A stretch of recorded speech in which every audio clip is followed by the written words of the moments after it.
And a pleasant Sunday to you. Welcome to Lone Star Park at Grand Prairie alongside track handicapper and morning line maker Rick Lee. I'm Jim Byers. Thanks for joining us. Rick, a good afternoon to you. I understand on your way back yesterday after the show, you ran into rain. It didn't take us long to run into rain here. We were off an hour late yesterday because of first lightning and then rain. But at least it wasn't as bad as the 3-hour and 20-minute rain delay the Cubs and Reds had at Wrigley Field last night. I sat down after going home, having dinner, watching a hockey game, and I thought, I wonder what's on in baseball. And the Cubs and the Reds were in like the second or third inning, and it was like 10:30 or 10 o'clock at night.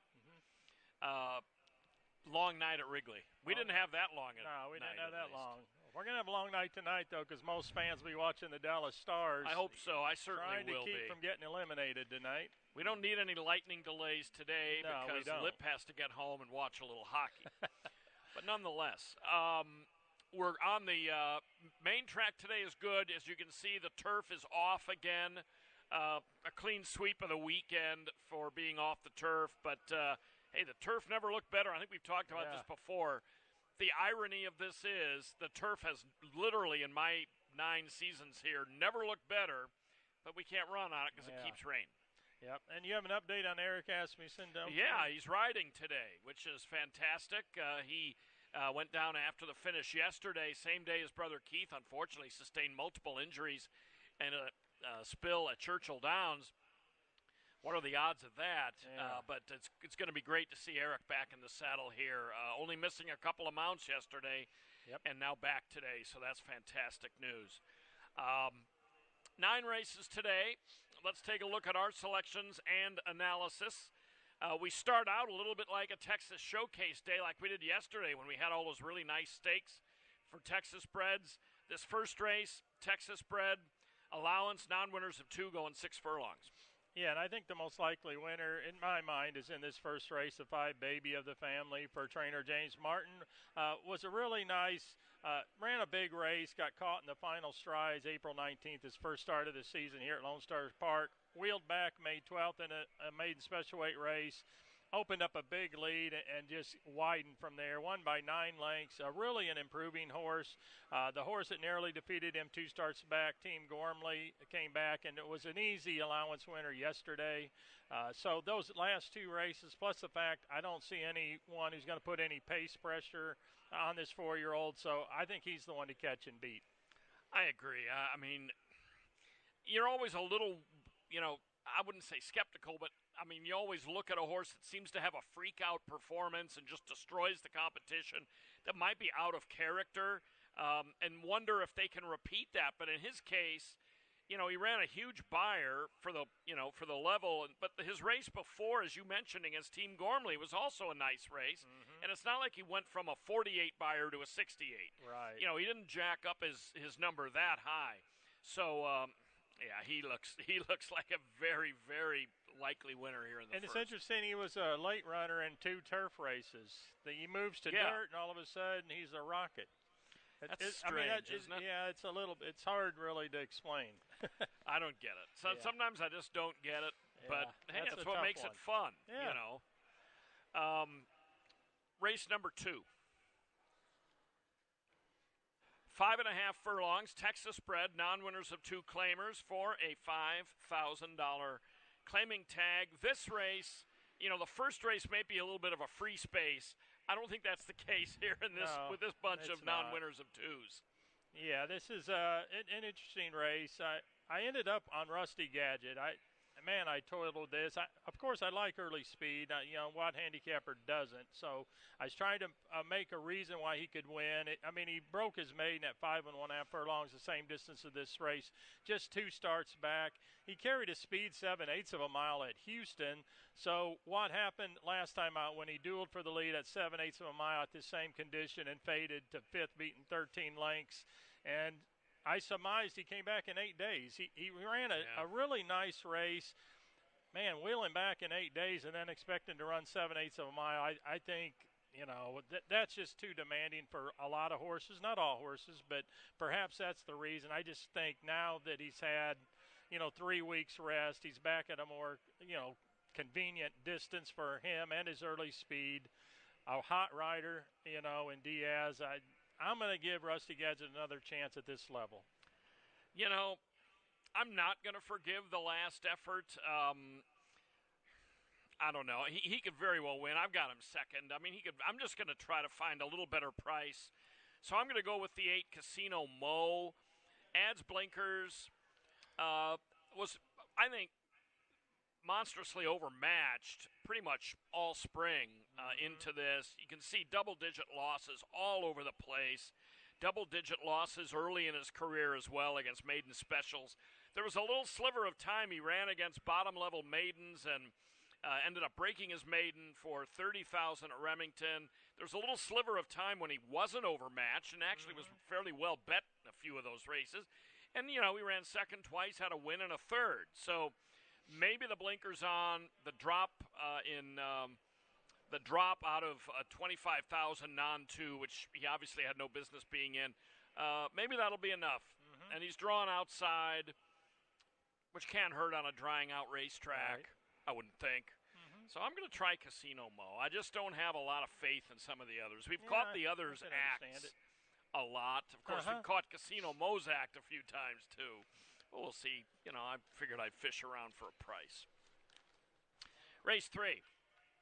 Off the turf, 5/8 on the main track. And I don't want to jinx this, but amazingly, no scratches yet out of this race. I think it's been since, I don't know, 1979 that we've had an off-turf race that hasn't had scratches out of it, but we'll see how this works. I originally, and you did too, loved Jan's turn to win, but now I dumped her right out of the picks. Yeah, I spent a lot of time trying to separate Uptown Bling at home and More Peanuts, and I flip-flopped right before we came down. I'm going to go with More Peanuts instead. Off the recency, the good early speed, back-to-back wins in the last 2 starts. This is a little tougher company, but I just like on a fast track that she's won 4 of 7 races. 5/8 of a mile was another thing I'd looked at. She's been running 6.5 her last 4 races. At the end of 5/8 of a mile in every one of her races, she's had the lead. So I just think off the distance and that beautiful outside draw, I'm going to go for More Peanuts to post a mild upset. I think she'll be second choice, maybe third, but probably second. Yeah, one note about her, Stuart Elliott is not riding today. He wound up scratching down to 3 mounts, back stiffened up. He's not riding today, so Rudy Guerra, who had a nice win on one of Asmussen's 2-year-olds yesterday in the Staunch Avenger division of that race, picks up the mount on More Peanuts. Yeah, Uptown Bling at Home's last race was sparkling. It was way back in January. I went with More Peanuts as well. 2 races ago, she beat the boys at Houston. Followed that up with a really nice race here against Phillies. I didn't necessarily love her in this spot on turf just because it was the first time on turf. But now that it's not, I'm giving her a slight edge as well. And Asmussen's other filly, She Speaks, a 3-year-old, has pretty dangerous speed also. I'm curious to see how she runs. That 7-year-old mare, Uptown Bling at Home. She only runs 3 or 4 times every year, so she's obviously has had some issues, but she's always in stake races. So, this is some class relief for her, and that's why I assume she'll go favored in here. Texas Breds again in race number 4. The 4th race, a non-winners of 3 for $7,500, and they're sprinting 5.5 furlongs, and no scratches at this time out of this one either. Yeah, the 4 True and Ready, you talk about, this is what you call a horse for course. 3 starts at Lone Star Park, 2 emphatic victories, 1 narrow defeat, 1 race at Remington, kind of a lackluster race at even money, and then an abysmal race at Houston, at 8 to 5-ish. But all 3 races again here have been terrific races, good early speed. So I'm going to go with Steve Asmussen, who's got him really realistically spotted at the bottom of our condition claiming ranks. Yeah, he dropped this gelding all the way down to the $5,000 non-2 level. I forgot we ran a $5,000 non-2 here. He was 1 to 10 in that race, and he really ran like it. he might be a horse that Lasix really helps and the lower competition. So the 2 races he was flopped in at 6 to 5 and even money, he was not on Lasix. Now the higher level of competition might have had something to do with that, but yeah, I mean he's a 3-year-old taking on some older here, but boy, some of the olders have been stuck on 2 wins for a while. Yes. So I'm going to give the relative youngster the nod as well. I'm very much on Team Asmussen. I hopped on the Asmussen train today, that's for sure. I was even heavier on the Asmussen team until I switched picks after a race later came off the turf. 5th race. 6 furlongs, non-winners of 2 claimers, but this is not a Texas bred race. 7,500 the tag. This is the race that features Iowa Hawkeye, who was that horse that I picked last time out of ran at White Pine County Fair in Ely, Nevada last year, and I said, and was beaten as the favorite. And I said, I'm taking a beaten favorite from White Pine in a race at Lone Star. I see you're on his bandwagon today, but I jumped off of it. Yeah, I liked his last effort last time. Yeah, that was a pretty good race. Him, that was a nice, solid effort, finishing 3rd, beating only 1 length. That race was at 7/8 of a mile. Not that he's a speed horse, so cutting back a furlong isn't what I would call a plus, though Dustum last night, who won our last race, I thought the extra half furlong, may not help him as much as some others, but he ended up winning. I was born in Fort Dodge, Iowa, so I'm technically an Iowa Hawkeye myself, so that did play a little bit into it. Some people come out here and they bet all the grays. I think I can bet a horse, in Iowa. If he was Iowa bred, though, that would make it even more perfect. Yeah, He's I wish Cal he was. bred, but I wish he was. He needs to come out in Iowa Hawkeye black and gold colors, though. That would be nice, wouldn't it? Yeah, and the trainer, Dick Capelucci, is a very good trainer. He claimed this horse for himself in Arizona, and he ran, like I said, a terrific race. If you draw a line through the turf start, that's back-to-back really nice races on the main track. And, there's not a lot to beat in here, so I'm going to go with the Iowa Hawkeye. I probably should have stuck with him. One note about that race that Iowa Hawkeye ran May 5th. I mean, he ran a nice race, but there was a 6 to 5 or 7 to 5 favorite, I think, named Kentucky Bourbon in that race, who refused. That was the Steve Asmussen horse, I believe, who just stood in the gate. So that immediately took the heavy favorite out of the race, made it a much easier field automatically. And but still, I just figured I'd mention that for context. I went with American Icon, and I normally don't pick career non-winners of 2. This guy's 1 for 24. But the only reason I took American Icon is he comes out of a race on May 10th at a tick higher level, but Pure Malice for Broberg that day ran a heck of a race. Just almost ran off the screen. I mean, the margin was 3 lengths, but visually looked very good. He ran a nice second to him. He might be rounding into his version of good form, plus his races in Hot Springs were okay. So this might be his last chance to get that second winner. He might be condemned to a career of non-winners of 2, even beyond what he already has. But plus, when in doubt, I'm picking Gun Runner. I've never picked a horse because of the Stallion, and I never will again probably. But that adds to my confidence level. On to the 6th. Off the turf. 1 mile on the main track, maiden special weights. Boy, I had all kinds of notes about the dam of One Last Bid, who was originally my top pick when it was on turf. Then I switched him and went with Imperador. But anyway, we both end up on Imperador here in this spot. Yeah, Corridor, I believe. Or Corridor, I'm sorry. Imperador is somebody else. Yeah, someone else. I think Imperador's in picked today. Before. So. He's in the very next race, and I picked him. Oh, all so right. I'm sorry. No I better not mix them up in the call. I'd rather mix them up here than in the call. Yeah, I have confidence you won't. The 5 Corridor, I mean, this is my selection. I picked him on turf just off the fact that Scott Young can do no wrong. Right, I mean, there's not a lot of turf pedigree there at all. But I was going to just trust in Scott at this point in time. But now that we're on the main track, it seems like a pretty logical pick. He's finished second in back-to-back races. One was a 2-turn race, which is important since that's today's race, finishing second there. I like the switch to Wethy. I mean, Cabrera's just as good a rider. But Wethy's been this barn's go-to guy for some time now, and Cabrera, since he's on turquoise blue, I'm assuming that Scott Young made the call with Wethy. I don't think Cabrera chose turquoise blue over Corridor. That would be a bit of a surprise to me. But anyway, so that said, the tactical speed as well. And again, Scott Young, you just can't beat him so far at this He's meeting. been very, very hard to beat. Yes. And, I think it's worth noting with Corridor, he ran into New Bern, who had a really, really strong performance that day. New Bern drew off in the last race he ran on opening day here. But Corridor was four lengths clear of the third horse. Same thing happened the race before at Houston without a trace, drew off, obliterated the field. But Corridor was 2 lengths clear of the same runner, Mindhunter, so we know he can beat Mindhunter, but he's not in this race. And so he's run into some really tough, good maiden winners the last couple times out, and he's worked a couple times since his opening day effort. As far as one last bid, I mean, when the race was on turf, I preferred him because his turf tries were pretty good down south. He just got beaten pretty handily by County Judge, who came back and ran third yesterday. But you talk about being clear. One last bid last time was almost 13 lengths clear of the third-place finisher. The dam of this horse, Acoma, was a Grade 1 winner. Won the Spinster, a historic race at Keeneland. Now, that was on the synthetic track that Keeneland had at that time. But she also won a Grade 3, the Mint Julep, on the turf, Acoma did. She was a millionaire.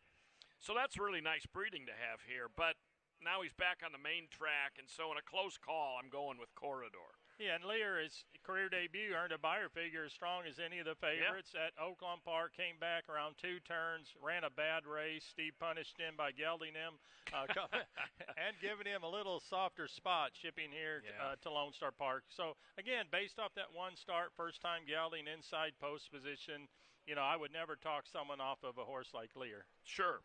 Lear and Turquoise Blue had the ultimate equipment change since their last starts. On to race 7.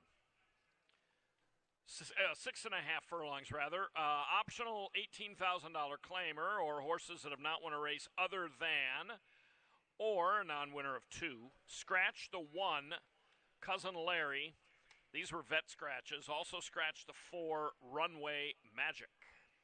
Yeah, some trainers I feel like I'm always in step with, the Scholes, the Torreses, people like that. Right. Carl Broberg, for some reason, Broberg wins a lot of races, and when he's winning, and every time I pick him, it seems like he runs third or fourth. Bandera Azteca, to me, on paper, this is the type of horse that should win. His last 6 sprint races, 2 wins, 4 second-place finishes. He's in terrific form right now. Again, for a stable that's red hot, a rider that's leading the standings. I just love the consistency of this horse. The only race you see on his PPs at subpar was a mile and a 16th where he dueled for the lead through pretty fast fractions on an off track. So you definitely can draw a line through that race. I mean, it's just a picture of consistency, and he likes to win. So to me, Bandera Azteca, come on, Carl, let me have one win this meet with you. Well, I've been lucky. That you have been. The times not lucky maybe, but I've jumped on Carl when he's been hot. Yes. I'm going to try to beat Bandera today. I like the fact that Bandera Azteca is not in for a tag.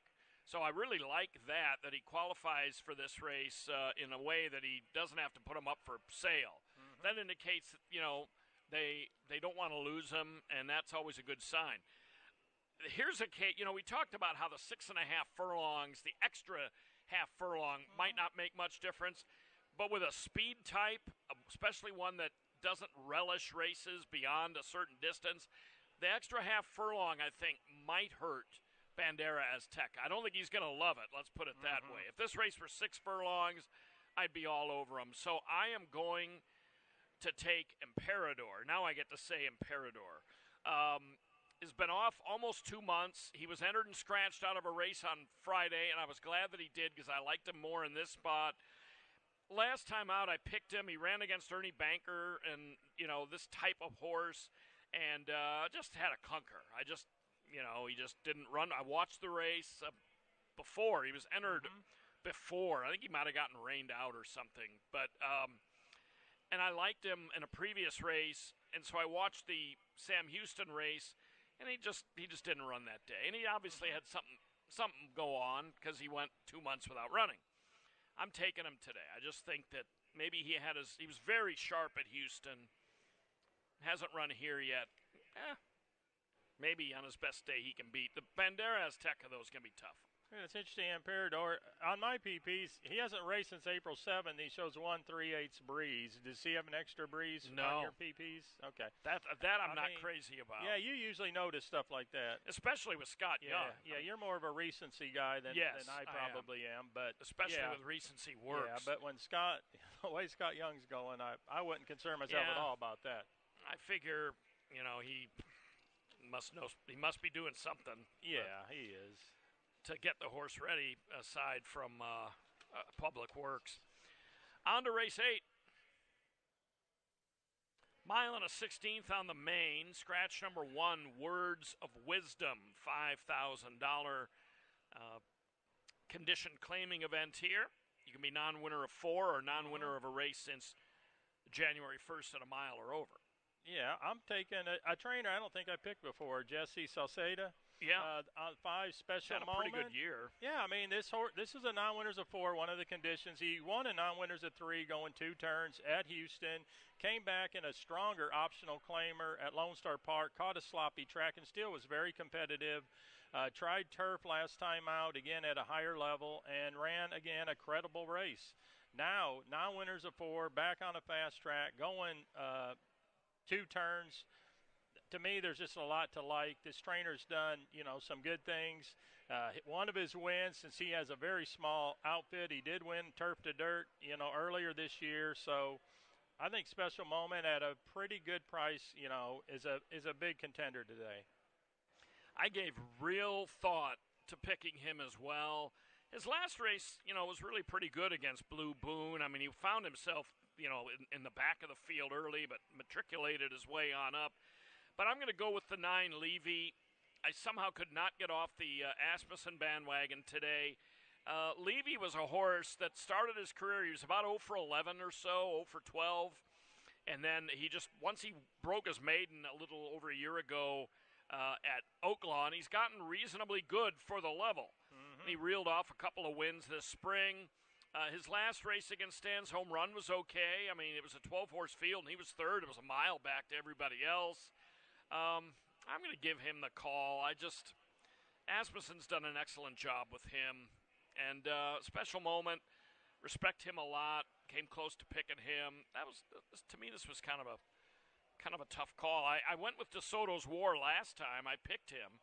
Boy, he's coming back kind of fast, and I just don't think he's a route guy. I think he's a sprint guy. Yeah. Loved his race last time, but looks like Caldwell's given up on quarterback Dak. I thought you'd make an analogy there, like, well, maybe Jerry, maybe he'd consider the same thing. Definitely time for Cooper Rush. Yeah, I shouldn't have made him 20. I wasn't going to bring it up because I don't like to draw attention when I make a bad line on a horse, but I saw the 19-1 and the terrible effort last time out, and when you give a line on 100 horses every day, sometimes you mess up. I did not consider the big drop in class. It just didn't hit me. All I saw was a terrible 2 races in a row, 19-1 last time out.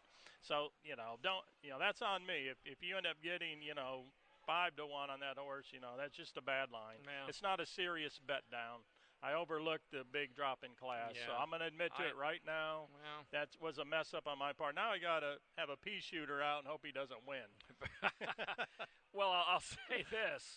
Off his last couple of races, he has had a lot of accomplishments. He's made 200 and almost 9,000. Yeah. But, he's relatively comfortable dwelling in the claiming ranks. A few races back, he won for 15,000. So, it's not like the claiming ranks are unknown to him. So he's kind of getting back to a little bit better level after being a little sharper. Yeah. And his last couple races haven't been good. Pretty bad. Yeah, I'm sure Caldwell won't be too upset if someone claims him, and I predict someone will. On to the 9th. I thought of this before I came down because I made a note to myself that number 8, Gabara, will be running for the 4th straight time in a rained-off turf race. Wow. The 9th race, Yeah. 5/8 off the turf. You know, back in the 90s, Matchbox 20 had a song called Real World. And the first line is, well, I wonder what it's like to be a rainmaker. Well, this horse is a rainmaker. Every Yeah. time he's in the entries, it rains a day or two before or on the race day, and he's off the frickin' turf.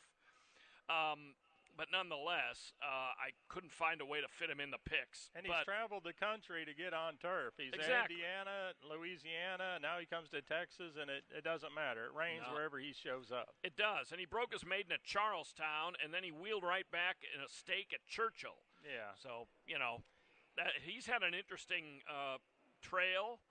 But anyway, this is a first-level allowance. Scratch the 1 Cleat, scratch the 2 Imperial Redbird, scratch the 5 Sponge Bath. Yeah, I had the 3 Sidetown is my best long shot on turf. Now we're on the main track, so the odds, with all the scratches, won't be 6-1. At least I hope he is, but I doubt.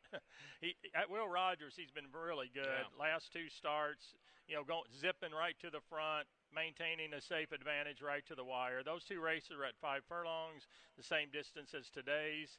He's been pretty versatile throughout, turf sprint, main track sprints. Goncalves, this regular riders back aboard for trainer Steve Williams. So I'm going to give this Okie shipper, another chance to, come get me. I don't, other than Rocking Rocket, who's very fast, and faced a pretty salty field at Oaklawn last time, even though he finished in the toilet. He was in that race for a while. That was a good group. I mean, look at the Kamore Bino Amoide came in here the other day and looked like Forgo. Yeah, he ran in the 80s. Yeah, he actually posted an 80 buyer figure. That horse. That's he was impressive for that level, especially. And so that was a salty field. I don't worry so much about the last place finish. Other than him, I don't see how anyone could keep up with Sidetown early, and it's only a 5/8 race. I'm sticking with him. If you're just looking in from Canada or Retama or wherever, that Will Rogers form has really been – the hot horses at Will Rogers have almost uniformly been hot here. So that good form has transferred with most barns. So that's why I'm unafraid to pick Sidetown. I think those – and this is a good race. The original morning line favorite was 7-2 in this race. Yeah, so it was a tough. real raffle. I'm glad you mentioned Rocking Rocket because this is a horse I find interesting. Like you said, he was dueling with very good horses and totally caved in. They took blinkers off that day. I'm shocked blinkers aren't back on today. I wrote blinkers off flop next to that race. Yeah, if blinkers were back on today, off? I could easily pick this horse with blinkers back on, but off that dull performance with them off, I'm just a little surprised. It is a new trainer. He had Shea Stewart at Oaklawn and now Ronnie Cravens in the irons. But nevertheless, I really expected blinkers to be back on. But as Maybe we often say, trainers like that have forgotten more than I know, so I'm not going to question Ronnie. But I wondered, too. I thought, but, maybe he wants to see him run once and see what happens. All right, well, that's it. How are we doing on time? Pretty well. Yeah. All right, 32 minutes to post for the first. We're good and off the turf. Good luck on the drive back, and have a good week. Yeah, I'll try not to get a speeding ticket on the way back like last Sunday. Yeah, I hate to fess up to that, but I got a speeding ticket going home. You had the blinkers on going home and just got going a little too fast. Yeah, that's all it was. Well, what happened is, you start heading out on the interstate here, and it's a fast pace. It's a fast pace. It's hard to rate yourself when you're out on a fast pace like that. That's true. I'm like probably a lot of these jockeys. I imagine we all speed. Just being in this industry makes you want to. Exactly. You're always in a hurry for something. Yeah, for some reason. All right. That's all for now. Stand by for the anthem and a full recap of the changes, and thanks for looking in today.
We have an exciting announcement for you today. Lone Star Park now has a season pass. That's right. Now you can enjoy the excitement of being at the horse races every day for one great price. This limited time offer is good for general admission every race day in 2024 for both thoroughbred season and quarter horse season. 5 buddy passes to bring friends or family out, and 5 program coupons. You can pick up your season pass at the ticket upgrade counter on the first level for just $100. Supply is limited, so make sure to get yours today. The horses are ready. Are you?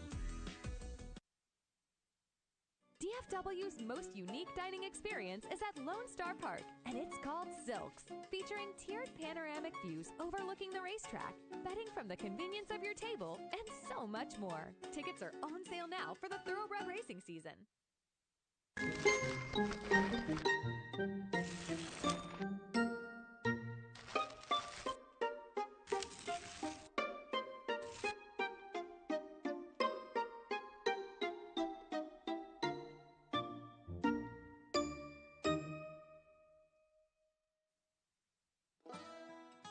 Hey, you. Yeah, you. Sitting and watching the races. Where's your